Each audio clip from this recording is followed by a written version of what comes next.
Welcome back to Wreaking More Joy.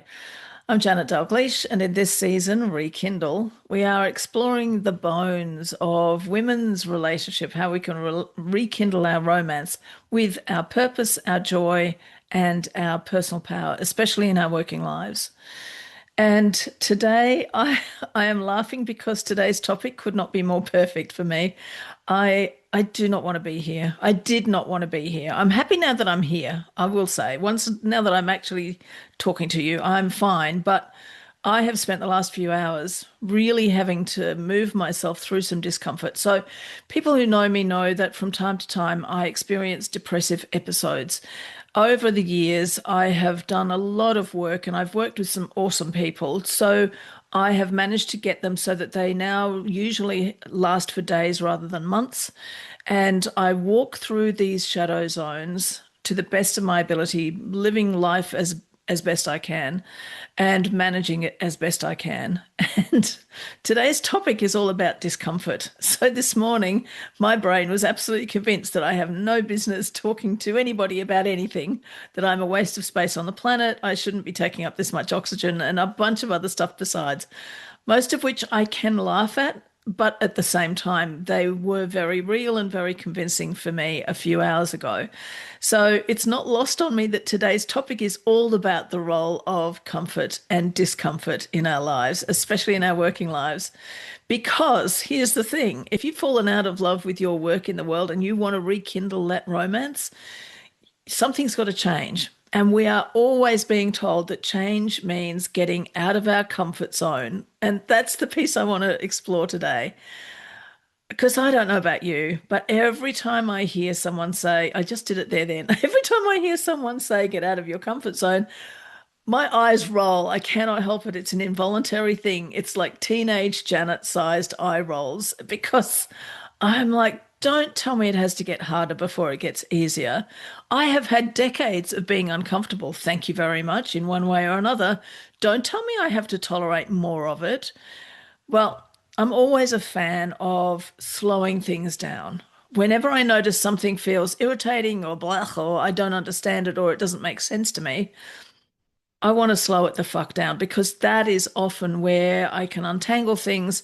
And that's where the witnessing and the healing can begin to occur. This whole get out of your comfort zone concept is both deeply flawed and also can sometimes point towards something real. So let's explore that. Let's slow this down and explore it in more detail. Let's start with the flawed part because that's the bigger part. That's the bulk of it. A lot of the time, I'm going to say 95% of the time, but that's not borne out by research. I'm making that number up, but it is based on observation, my observation. Most of the time, get out of your comfort zone, especially in the mouth of a mentor, a teacher, an advisor, or even a boss, can usually means twist yourself into a pretzel so that you can do things more like I would or more like how the system approves of, because that's the only way I know how to do it. And if you want to do it, you've got to fit in with the system. So whether that is showing up professionally, which in my view, if you're doing a good job and you're showing up professionally. It doesn't matter what you're wearing. Whatever the rule is that you're being told to get out of your comfort zone with, very, very often it means that the underlying message is do it more like a man would. Do it more like an extrovert would. Do it more like an able-bodied person would. Do it more like a white person would. Or any one of the other different ways in which we get told we have to do it the way the system says.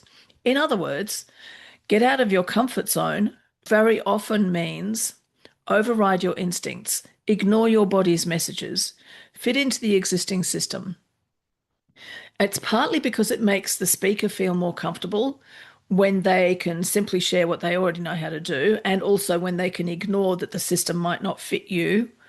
But also, really importantly, it's partly because it allows the system, this messaging of get out of your comfort zone, it fits the system and allows the system itself to remain unchanged. And we've already talked in this season, Rekindle, about what it does to women to have to operate inside systems that were never designed with us in mind. I won't rehash all of that. If you want to go into the deeper dive, jump into episode 1. You'll find all of it there. Instead, today, for the most of it, I want to talk about the remaining 5% of solid gold truth that this phrase, get out of your comfort zone, also encompasses. Because there is a kind of discomfort that is not only necessary, it is catalytic. It enables change. If you are a woman engaged in work that fulfills your purpose, work that you get to choose, you are inherently a trailblazer. You're a trailblazer whether you think you are or not. You're a trailblazer individually, but also generationally. So, depending on your age, your location, your heritage, it's very likely that your grandmother could not fulfill her purpose or pursue her purpose with the same freedoms you have. In many cases, your mother probably couldn't. Now, I don't have kids, but my brothers do. So I have these amazing nieces and nephews, nibblings, and they are extraordinary. But let me tell you, my 20-something nieces are able to imagine and implement careers and lives that simply weren't available to me at their age. And that's just one generation of change. And I love that for them. I really love that for them. I also know that individually, for at least one of them, because I've heard the stories, the system really sought to twist her into a pretzel in order to do the work she was there to do. So it is still around for those of us who are doing it and seeking to have that freedom to fulfill our purpose. Any woman pursuing a chosen path is blazing a trail, even though they might have more freedoms, generationally speaking, because your own path is unique. It has never existed before, and it will never exist again.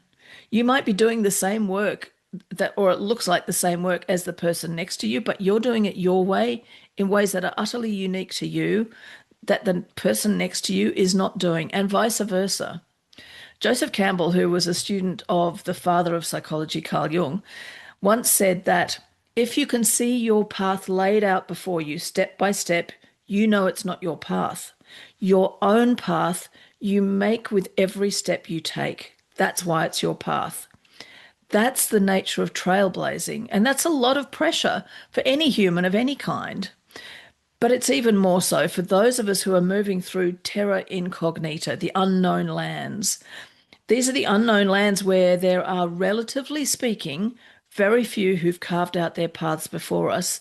And these are unknown lands where the system around it can act as a barrier rather than as a support. So no wonder trailblazing is uncomfortable, not because you're doing it wrong, but because you're moving beyond whatever has been normalized already. You're moving into unknown spheres. This trailblazing is an inherent part of the process of individuation, this lifelong process of becoming one's true self.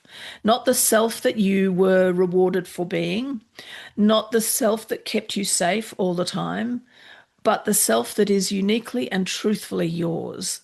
And here's the part that sometimes gets missed.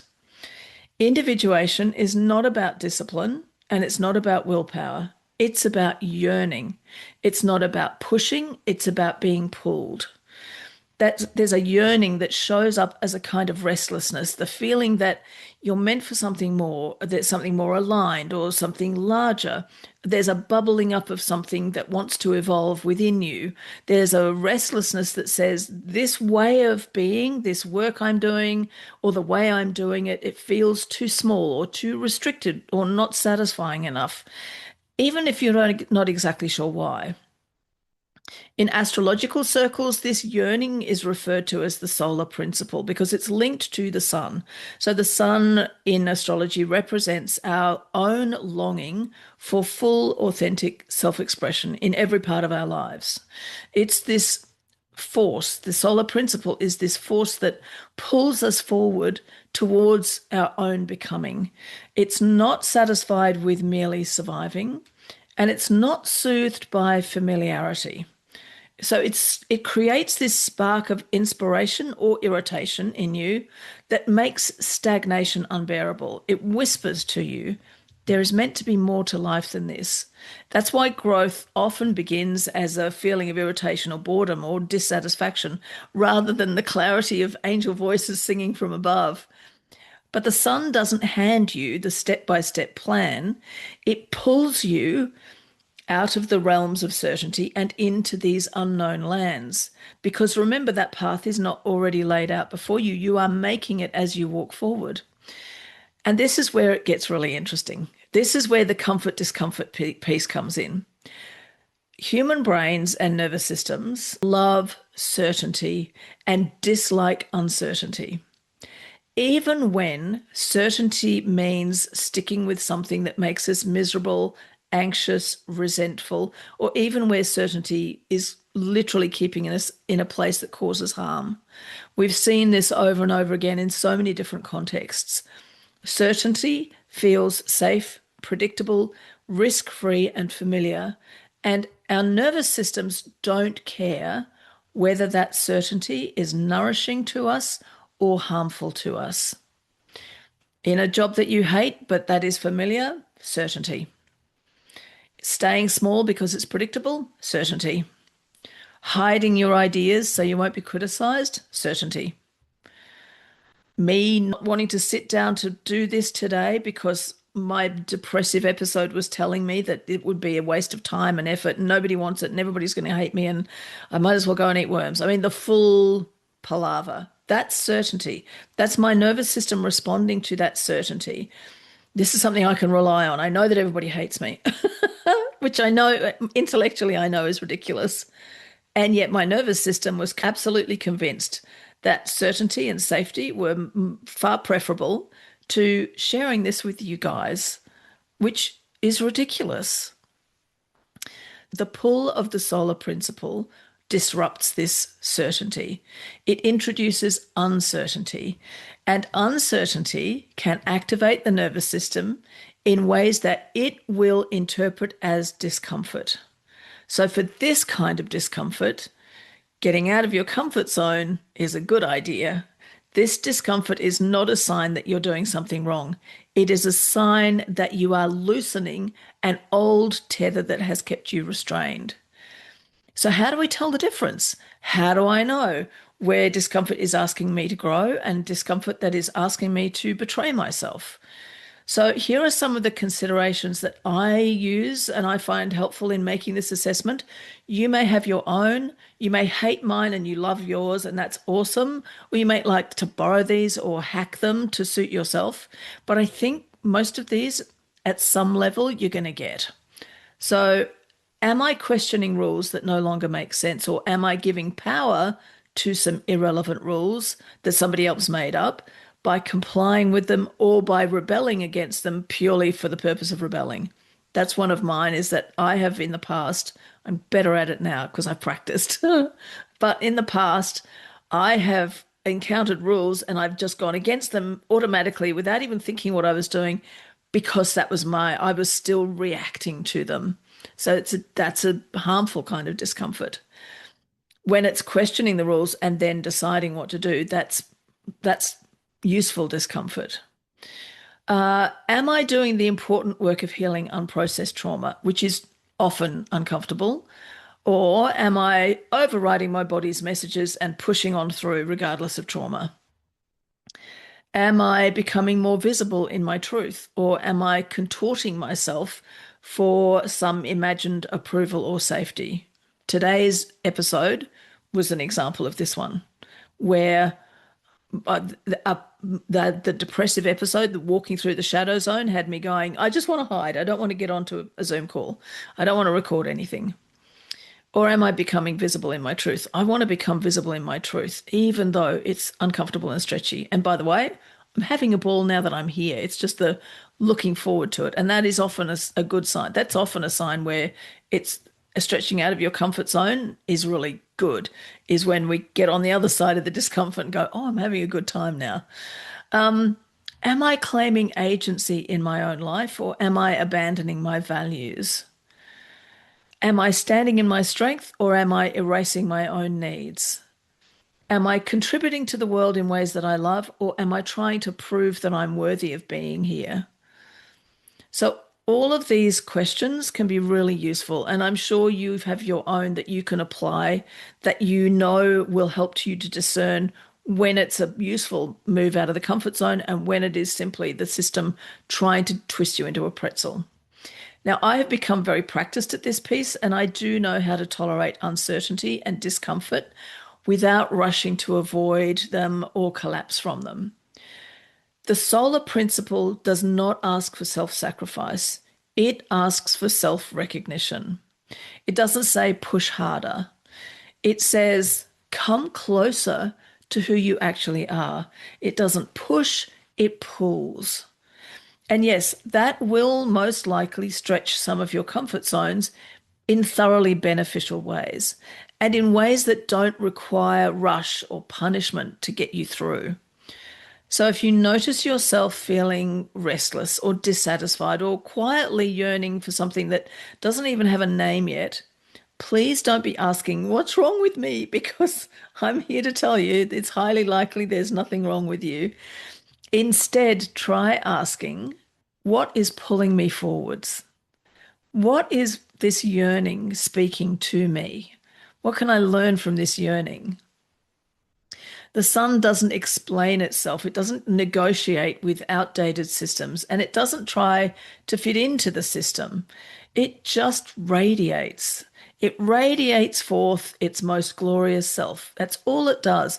And it does that even during an eclipse, even on the darkest cloudy day, even when you or I, the individual, are walking through the shadow zone. And in doing so, in that radiating, it brings life and it makes growth inevitable. So, thank you for being with me here today. I really appreciate you showing up on a day when I nearly didn't. I will see you in the next episode of Wreaking More Joy. And until then, just feel the pull, trust the pull, allow it to pull you forward into that first bit of curiosity. I wonder if, even if you can't yet see the path, just that wondering is the very first step. And I'll see you later.